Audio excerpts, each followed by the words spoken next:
Kembali lagi di SOTR. Kali ini kita akan bahas cikal bakal terjadinya Perang Dunia I.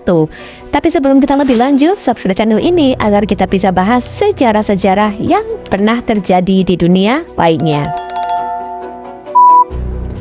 Archduke Franz Ferdinand lahir di Graz, Austria pada 18 Desember 1863. Anak dari pasangan Archduke Karl Ludwig of Austria dan Princess Maria Annunziata of Bourbon adalah seorang pewaris tahta Kekaisaran Austria-Hungaria. Sang paman, Kaisar Franz Joseph I, memiliki pandangan yang berbeda dengan keponakannya mengenai masa depan kekaisarannya. Franz itu pengen melakukan reformasi besar-besaran, termasuk kasih otonomi di wilayah Slavia. Tapi sang paman khawatir kalau ini akan menimbulkan kericuhan, karena kaum nasionalis Serbia pengennya semua bersatu di bawah naungan kerajaan Serbia.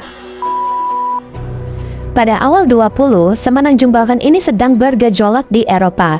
Semenanjung Balkan sendiri ini adalah nama historis dan geografis yang menggambarkan Eropa Tenggara. Negara-negara yang ada di Semenanjung Balkan ini terdiri dari Albania, Bosnia, Herzegovina, Bulgaria, Kroasia, Kosovo, Montenegro, Makedonia Utara, Rumania, dan Serbia. Kenapa bisa disebut Semenanjung Balkan? Karena dalam bahasa Turki, Balkan itu adalah gunung, dan negara-negara tersebut ada di pegunungan Balkan yang membentang di Bulgaria. Dan pada saat itu, persaingan antara Kekaisaran Austria-Hungaria dan Kerajaan Serbia ini makin tegang setelah aneksasi Bosnia dan Herzegovina oleh Austria dan Hungaria pada tahun 1908. Dan aneksasi ini ditentang sama Serbia yang mengklaim wilayah tersebut bagian dari cita-cita Panslavisme. Jadi Panslavisme ini adalah gerakan yang bertujuan menyatukan seluruh bangsa Slavia dari segi budaya, bahasa, politik, dan warisan sejarah. Pada tanggal 28 Juni 1914, Franz Ferdinand dan istrinya Sophie pergi untuk mengunjungi Sarajevo dan memantau latihan militer dan mempererat hubungan antara Bosnia dan Herzegovina. Kenapa tanggal 28 Juni? Karena di tanggal itu penting bagi Serbia karena simbolis peringatan pertempuran Kosovo di tahun 1389. Di sisi lain, ada organisasi bernama Tangan Hitam yang sedang merencanakan pembunuhan terhadap Franz Ferdinand dan istrinya. Organisasi Tangan Hitam sendiri adalah organisasi rahasia nasionalis Serbia yang bertujuan mengakhiri kekuasaan Austria-Hungaria di Balkan. Organisasi ini dibentuk oleh perwira di Angkatan Kerajaan Serbia dan organisasi ini berada di naungan Kapten Dragutin Dimitrijevic. Nah, dalam kasus ini ada konspirator yang bernama Gavrilo Princip, Nedeljko Kabrinovic, dan Trifko Grabes, dan beberapa konspirator lainnya yang sedang menyusun rencana untuk menyerang Franz Ferdinand selama kunjungannya di Sarajevo. Mereka ini menyelundupkan granat, pistol, dan senjata lainnya lewat jaringan lokal.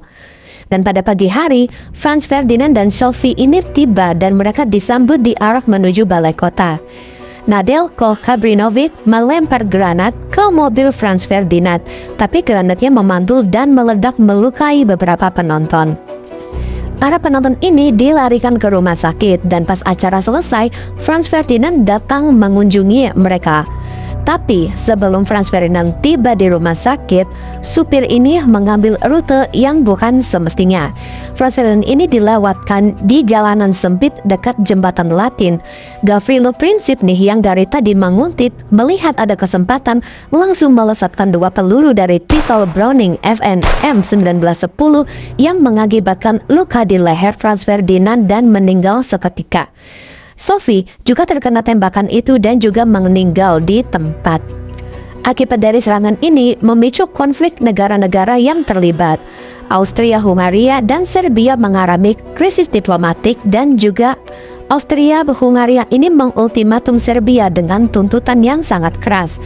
Nah, negara-negara lain ini juga ikut serta seperti Rusia yang mendukung Serbia dan Jerman yang mendukung Austria-Hungaria. Dalam kurun waktu 1 bulan aja, mereka ini bisa saling serang dan berkembang menjadi Perang Dunia I. Sementara Gavrilo Princip yang ditangkap di tempat kejadian ini dijatuhi hukuman seumur hidup. Sementara konspirator-konspirator lain itu dihukum mati. Gavrilo Princip ini mendapatkan pengecualian karena usianya pada saat itu masih 19 tahun. Tapi pada tahun 1918 Gavrilo Princip meninggal dunia karena sakit tuberkulosis. So, itu tadi adalah sejarah nih cikal bakal terjadinya Perang Dunia I. Jika kalian suka konten-konten yang seperti ini, jangan lupa subscribe. Dan jika kalian ada request, silahkan kasih tahu kami di kolom komentar. Akhir kata, ciao!